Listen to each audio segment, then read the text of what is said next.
பயணங்களின் மீதான காதல் நம்ம எல்லோருக்குமே இருக்கும். அப்படி மனசுக்கு பிடித்தமான ஒரு பயணமாக இன்னைக்கு திண்டுக்கல் மாவட்டத்தில் உள்ள சிறுமலை அப்படின்ற மலைப்பகுதிக்கு பயணம் செய்ய போகிறோம். அதிகாலை 4:30 மணிக்கு நம்ம ஊர்லேருந்து கிளம்புனோம். இப்போ திண்டுக்கலை தாண்டி மலை மேலே ஏற ஆரம்பிச்சிட்டோம். அதிகாலை அந்த லேசான இருள் பொழுதில், விடிகிற பொழுதில் நம்ம பயணங்கள் ரொம்ப இனிமையாக இருக்குது.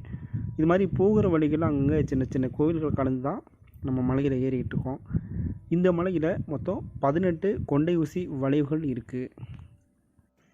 அனுமன் மலையை தூக்கிட்டு போகும்போது அதில் ஒரு சிறு பகுதி செதஞ்சு விழுந்துட்டதாகவும், அப்படி உருவானது தான் இந்த மலை அப்படின்றனால சிறுமலை அப்படின்னு பேர் இருக்கிறதாகவும் ஒரு ஐதீகம் சொல்கிறாங்க. இந்த மலையில் நிறைய மூலிகைகள் இருக்கிறதாகவும் சொல்கிறாங்க. சித்தர்கள் இந்த மலையில் வாழ்ந்ததாகவும் கூறப்படுகிறது. மேலே ஒரு சிவன் கோயில் இருக்குது. போகிற வழியில் இயற்கையின் அழகை ரசிக்கிறதுக்காக ஒரு கட்டடம் கட்டி வச்சுருக்காங்க. இதுக்கு வியூ பாயிண்ட்னு சொல்கிறாங்க. இதில் ஏறி நின்னோம் அப்படின்னா சுற்று வட்டார மலைகள், தூரத்தில் இருக்கிற நகரங்கள், கிராமங்கள் எல்லாமே தெரியுது. கிட்டத்தட்ட எல்லாமே மலையோட பசுமை, எழில்மிகு அழகிய தோற்றம் நம்ம கண்ணுக்கு தெரியுது. இதை பார்த்துட்டு நம்ம தொடர்ந்து மலையில் ஏற போகிறோம். இப்போ அங்கே போகிற வழியில் சில குதிரைகள் நம்மளை கடந்து போய்கிட்டுருக்கு. மக்கள் நடமாட்டம் ரொம்பவே குறைவாக இருக்குது. அமைதியாக ஒரு இயற்கை சூழலை கழிக்கணும் அப்படின்னா கண்டிப்பாக இந்த இடம் ரொம்ப நல்லாயிருக்கும். இந்த காட்சியை பார்த்தோம் அப்படின்னா அங்கிட்டெல்லாம் மலைகள் தான் இருக்குது.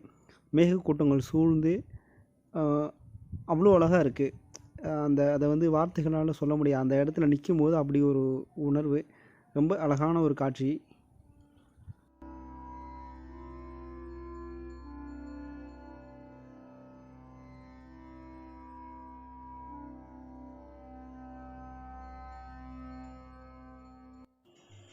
நம்மை வசியப்படுத்தி கொண்ட இயற்கையின் பிரம்மாண்ட பேரழகிலிருந்து மீள முடியாமல் இங்கிருந்து நகர்கிறோம். சிவனடியார்களால் பராமரிக்கப்படுகிற சின்ன கோயில் ஒன்று கீழே இருக்குது. அங்கே நம்மளோட காலை உணவு முடிச்சுட்டு நம்மளோட பயணத்தை தொடர்கிறோம். சிறுமலையில் உள்ள வெள்ளிமலை ஆண்டவர் கோயில் மேலே இருக்குது. அதுக்கு தான் போய்கிட்டுருக்கோம்.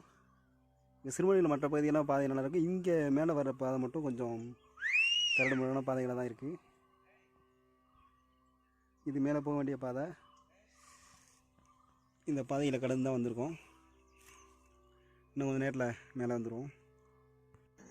செருப்பெல்லாம் மேலே போட்டு வரக்கூடாது அப்படின்றதுனால இந்த கடுமையான பாதையில் கொஞ்சம் பயணம் கடுமையான சிரமமாக தான் இருக்குது. நம்ம கூட வந்த நண்பர்கள் 4 பேர் மட்டும்தான் இந்த இடத்துல இப்போ இருக்கிறோம்.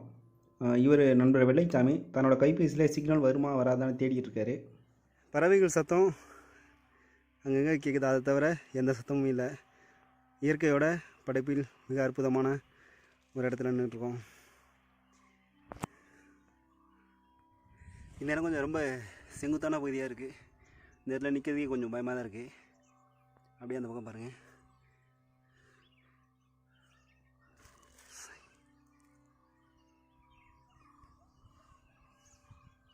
அது இயற்கை எல்மிக காட்சி நல்லாயிருக்கு. தொடர்ந்து மேலே போவோம்.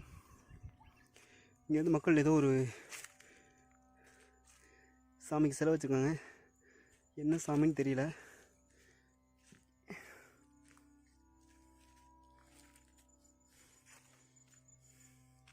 இதை கடந்து போயிட்டுருக்கோம்.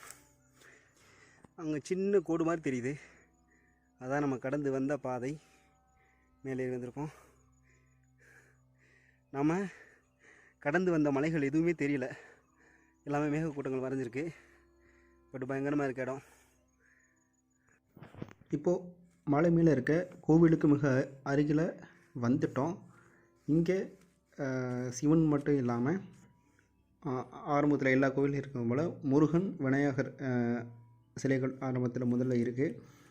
அதை கடந்து அந்த பக்கம் அந்த ஒரு நெல்லி மரம் இருக்குது. அந்த நெல்லி மரம் ஒரு 600 ஆண்டுகள் பழமையானது அப்படின்றாங்க. எந்த அளவுக்கு உண்மை அப்படின்றது தெரியலை. அந்த மரத்தடியில் தான் ஒரு சின்ன சிலையை வச்சு சிவனுக்கான ஆலயம் இருக்குது. ஒரு 15 நிமிடம் இந்த இடத்துல உட்காந்து தியானம் பண்ணோம். மனசில் எந்த பாரமுமே இல்லாமல் அப்படி ஒரு இலகுவான ஒரு உணர்வு. இங்கே நாகதேவதை, ஐயனார் அப்படின்னு சொல்லி இன்னும் சிவனை சுற்றி ஒரு 5-6 தெய்வங்கள் அந்தந்த மரத்தடியில் சின்ன சின்னதாக மிக எளிமையாக கடவுள்கள் இருக்காங்க. இந்த கோவிலில் ஒரே ஒரு சிவனடியார் மட்டும்தான் இருக்காங்க. மற்ற கோவில்களில் இருக்கிற மாதிரியான உண்டியல் போடணும், காசு கொடுக்கணும் அப்படின்ற எந்த நிபந்தனைகளும் இல்லை. எளிமையாக இருக்க கடவுள்கள், ரொம்ப எளிமையாக இயற்கையோடு ஒன்றி நம்ம வந்துட்டு வணங்கிட்டு போகலாம். அந்த அளவுக்கு மிக எளிமையாக தான் இந்த இடம் இருக்குது. அகஸ்தியருக்கு சிவன் இந்த இடத்துல காட்சி கொடுத்ததாகவும் ஒரு கதை சொல்கிறாங்க. அதில் எந்த அளவுக்கு உண்மை அப்படின்றது தெரியலை. நம்ம வாகனத்தை கீழே நிறுத்திட்டு நடைப்பயணமாக ஒரு 20 நிமிடம் நடைப்பயணத்துக்கு பிறகு மலைக்கு மேலே வந்திருக்கோம். கிட்டத்தட்ட ஒரு 2 மணி நேரம் இங்கே தான் இருந்தோம். இந்த பொழுதுகள், இந்த நேரம், இந்த இயற்கை சூழலில் ரொம்ப அற்புதமான ஒரு நிமிடங்களாக இருந்தது. இப்போ நம்ம மலையிலேருந்து கீழே இறங்க ஆரம்பிச்சிட்டோம். மேலே ஒரு மரம் தெரியுது இல்லையா, அங்கே தான் கோவில், அங்கே தான் இருந்தது. நம்ம இப்போ மலையிலேருந்து இறங்க ஆரம்பிச்சிட்டோம். இந்த வழியாக தான் வந்தோம். இந்த வழியில் தான் இறங்கி போய்கிட்டுருக்கோம். நம்ம காலையில் மலையில் ஏறும் பொழுது இந்த மலைகள் எதுவுமே கண்ணுக்கு தெரியல, எல்லாமே வெண்மேகங்களால் மூடி இருந்தது. இப்போது சூரிய நண்பகல் நேரம், சூரிய ஒளி வந்ததுக்கப்புறம் எல்லாம் பசுமையாக நல்லா தெரியுது. தூரத்தில் இருக்க வீடுகள் எல்லாமே ஓரளவு தெரியுது.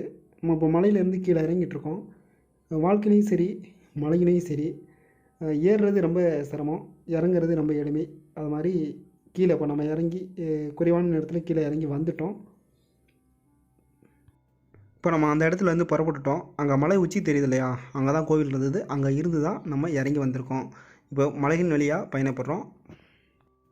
இங்கே ஒரு தேயிலை தொழிற்சாலை இருக்குது. அது இல்லாமல் மலையில் என்னென்னலாம் விவசாயம் செய்வாங்களோ அதே வேளாண்மை இங்கேயும் பண்ணிக்கிட்டு இருக்காங்க. இங்கே சிறுமலையில் இதுக்குன்னு தனியாக சிறுமலை வாழைப்பழம் அப்படின்னு சொல்லுவாங்க. அது ரொம்ப புகழ்பெற்றது, மருத்துவ குணம் அதிகம் உள்ளதுன்னு சொல்லுவாங்க. இப்போ நம்ம பார்த்துக்கிட்டது தான் அன்னாசி பழம். இதெல்லாம் தான் விளையுது அப்படின்றாங்க. அந்த சின்ன சின்ன சிவப்பு நிறத்தில் இருக்கிற அதுதான் அன்னாசி பிஞ்சு அப்படின்றாங்க. சவுச்சூன்னு சொல்லுவாங்க இல்லையா, அது இந்த பக்கம் கொடிகளில் விளைந்து நிற்கிற காட்சியை நம்ம பார்த்துக்கிட்டு இருக்கோம். இது மட்டும் இல்லாமல் திராட்சை, பல வகையான வாழை, நிறைய மலைப்பயிர்கள் இங்கே பயிரிட்டுக்கிட்டு இருக்காங்க. சிறுமலை வாழைப்பழம் புகழ்பெற்றதுன்னு சொல்லியிருந்தோம். வாழை தோட்டத்தை பார்க்கலாம் அப்படின்னு முயற்சி பண்ணோம். அதுக்கான வாய்ப்புகள் அமையலை. கடைசியில் கடையில் தான் அந்த வாழைப்பழத்தை நம்ம பார்க்க முடிஞ்சது. ஒரு சீப்போட விலையே 96 ரூபா சொல்கிறாங்க. இந்த பழம் தோல் கருப்பாக தான் அதன் சுவை அதிகமாகும் அப்படின்னு சொல்கிறாங்க.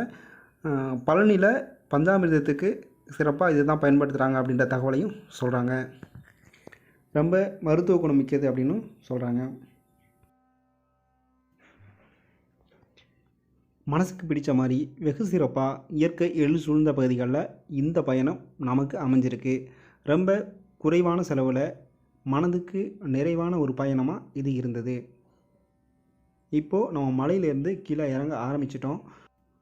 அதிகாலை இளம் வெயிலில் இருந்த இயற்கையின் காட்சியும் நண்பகலில் இப்போ தெரிகிற அந்த இயற்கை காட்சியும் வேறுபட்ட பேரழகோடு நமக்கு காட்சி தருது.